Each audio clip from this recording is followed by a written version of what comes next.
Pink ladies, T-birds, just happen to be watchers of my shit. My name is JImmiPynk. I told y'all, give me my motherfucking credit. I'm sorry.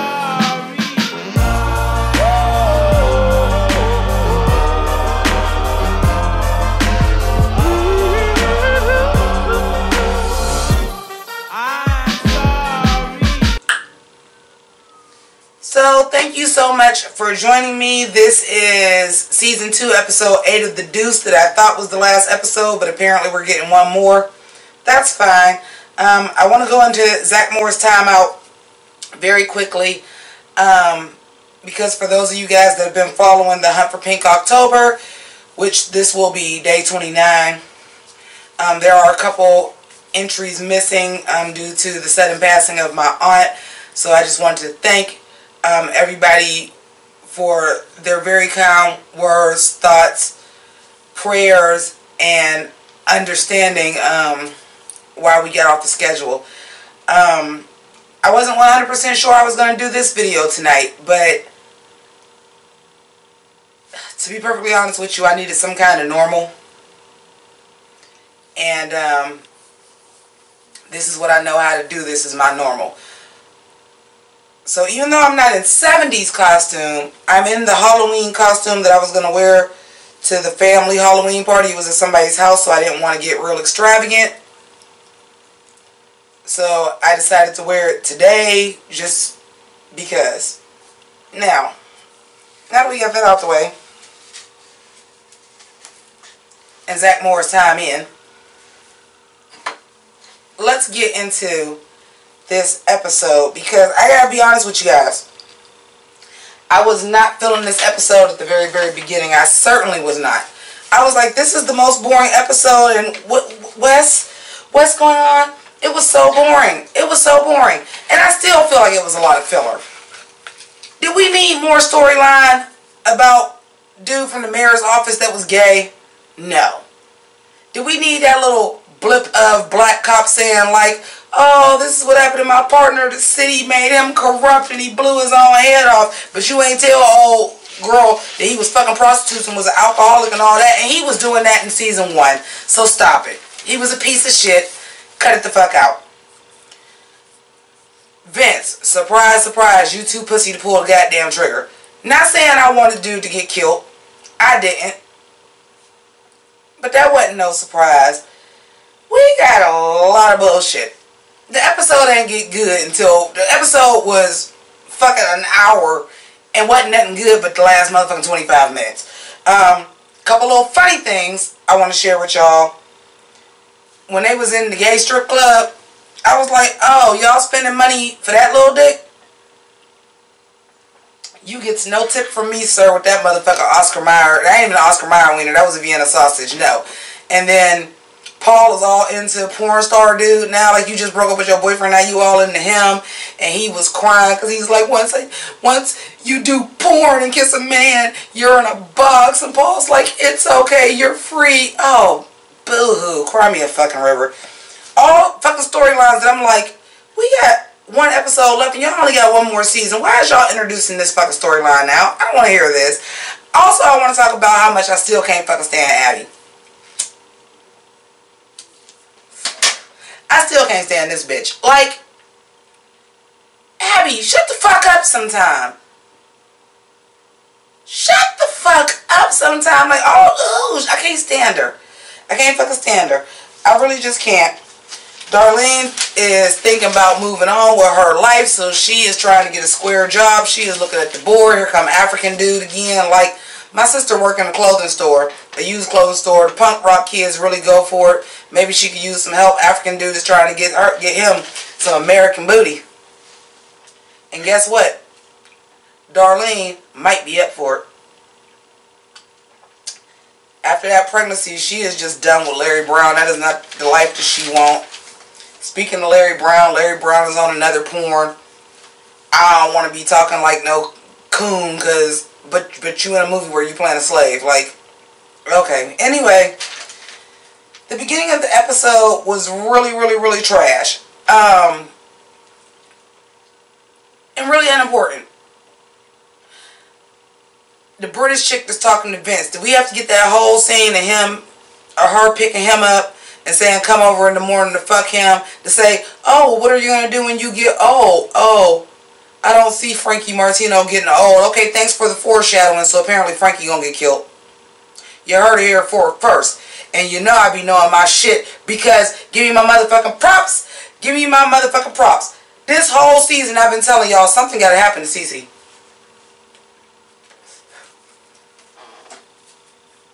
I'm skipping to the end because I told y'all something had to happen to Cece.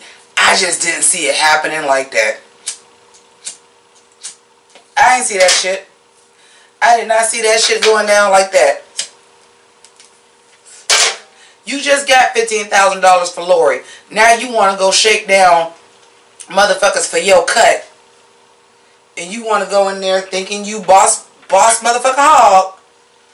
I was actually surprised Bobby was the one that snapped first.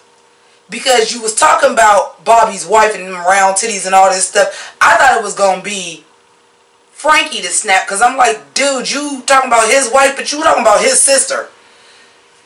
I really thought, I mean, which really, Frankie is the one that finished him off. Just because he didn't know what else to do. Said, bash him in the head with that.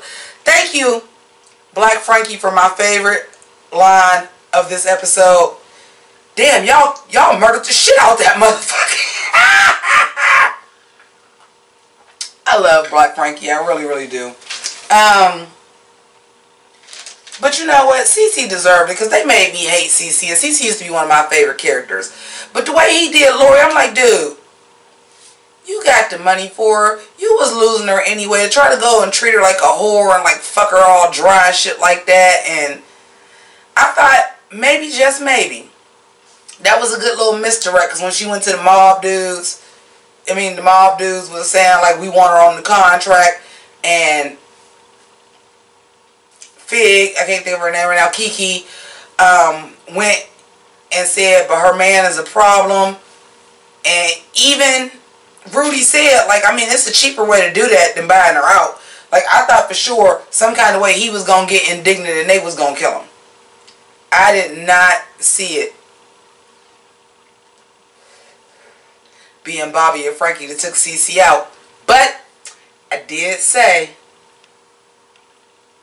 something happened to Cece. I thought he was going to make a clean break. They fooled me. That motherfucker dead. He dead. Ain't no Cece no more. This is the part that I love too. When the pimps got together and had the meeting and said we gotta do something, we gotta send a message. Even Cece was the one. Shit about to get ugly next episode, y'all, and next season. Cause Cece was the one like, y'all ain't thinking straight. Ashley is a civilian now. That's gonna make noise. That's gonna bring heat back on us. Damn, guess that rules Abby out too. Maybe not. Is Abby gonna die? Somebody was getting buried. That they was at the funeral. They wouldn't have been at Cece's funeral. Maybe it is Abby. Maybe it is Abby. Oh God, please let it be Abby. If I could trade Abby for Cece, I would. I would. I totally would. I'm just trying to see. I didn't like that. I did not like that scene. First of all, I don't like Abby. Y'all know this. Y'all know this. It ain't nothing new. I don't like Abby. But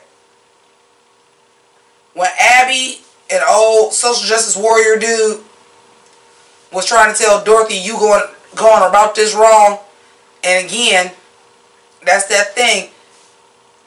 Y'all privileged motherfuckers. Like, this girl was actually a fucking hooker on these streets. That's what she had to tell Abby. I know what I'm doing. You talking about some, you want to do it as a whole. I done been these girls. Abby is how I fucking got out. If I could get these girls out and they want to be out, it's plenty more where they came from. I ain't trying to stop the motherfucking pimps. But if it's girls that want to get out, that's what I want to concentrate on, getting them out. Because she's the one that used to be on the streets, and that ain't that the usual thing. All them goddamn social justice warriors, you don't fucking know. You ain't got to do that shit. Abby, you come from a fucking rich family, and guess what? I'm assuming social justice warrior dude did too. But that Pimp's meeting, and Cece told Rodney, you can't even tie your shoe.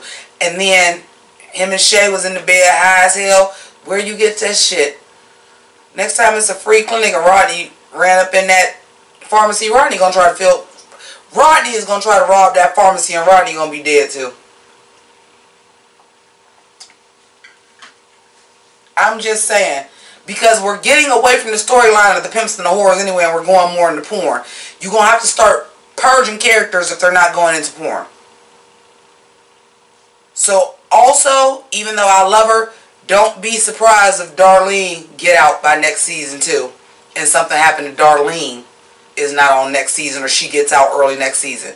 Because we're getting away from the pimp, hoe, street hustler shit, and really getting more into the porn, where Candy's movie is really getting to shine and getting all that done. We're getting more into these mafia storylines, and we only got one season left. So don't be surprised if Darlene get away, or if something happens to Rodney. Don't be surprised. Also, I want y'all to help me, because I was so excited when this episode went off that I couldn't get to it. And please excuse me, because y'all know I'm hurting right now, and I'm not, my analytical mind is still there, but I'm still scattered. So I want y'all to help me with, what's her name? I took a note. Melissa. Not Melissa, because Melissa Cece, you know you my bottom girl. You ain't got nobody fucking left. So yeah, she's the bottom. But what was the girl's name? Barbara. When I seen her face, I remember she went to jail. And she took the rap for something else. And I remember her and Melissa was like a couple on the low-low. Can y'all please comment below and let me know what happened with Barbara? I remember her going to jail for something. I just don't remember what. And I meant to look that up before I did the review. But once they killed Cece, I had to get on camera like immediately. So if y'all could help me out with that, I would greatly appreciate it. Abby and her smart ass mouth. I just want Abby to die. But with the foreshadowing we seen somebody getting buried. I did watch the previews for next week, but I wasn't paying that much attention. Did I see Frankie? Is Frankie the one that got killed? Is it possible because we started season 1 with motherfuckers trying to get Vince because they thought it was Frankie? Now that somebody keeps shooting at Vince, is it possible that Frankie gets killed because they was looking for Vince? Is that something that happens? I don't know. You guys let me know what your opinion is. But I called that CC shit. I called that CC shit. The crazy thing about it is they got me with that, man. Because I really was like, okay, I knew CC had to get out the picture some kind of way. I didn't think that's how they was going to do it. Like, once they said they had bought him off and everything, I was like, okay, that's how they get CC out the way, and he's just still going to be on the show, or he's going to pimp somebody else or something like that. Did not see that coming after that, even though I thought it the whole time. Pretty fucking awesome. I'll tell you the truth.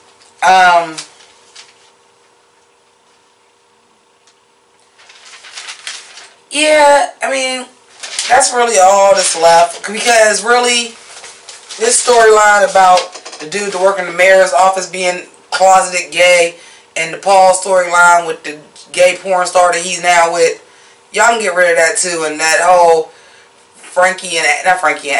Vince and Abby, oh, the difference is you wanted to read the book. Like, we only got one episode left. Y'all wasted like 40 minutes of this episode, in my opinion. All that was shit that I was like, okay, that's cute if this was a 22 episode show. It's not. Y'all wasted a lot of time on the shit that we needed to see at the end. But the last 20 minutes was worth the fucking wait, because that was good.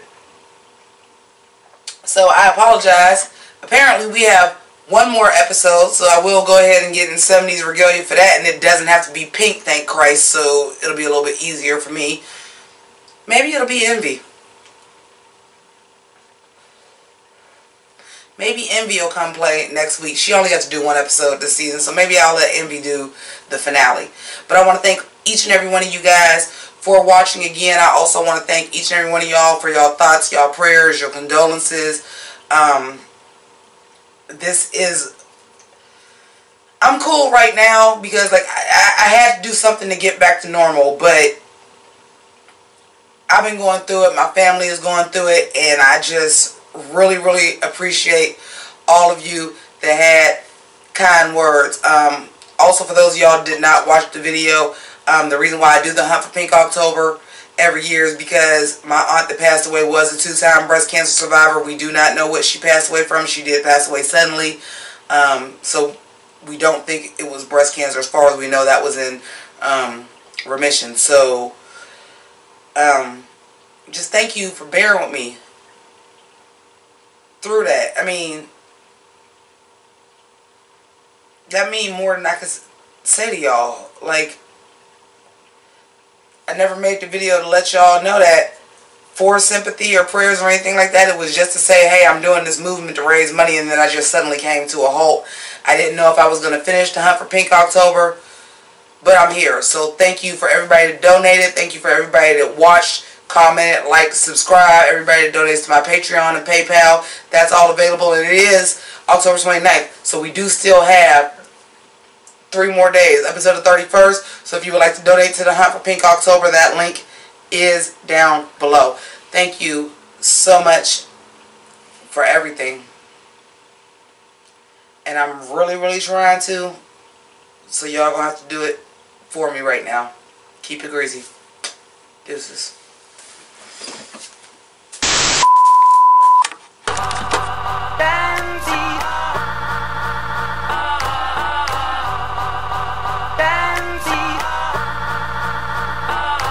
Hey yo, I dog these niggas like girl's best friend, right? Ran 10-10, right? Haunted by my past, same shit, different mask like Scooby-Dooby-Doo. Where are you? But I spotted you out like Spud McKenzie. Figured out the game like the Bloodhound game. I thought you was my friend, you broke my heart again. Well, the game done switched. If you a dog, I'm a bitch. What?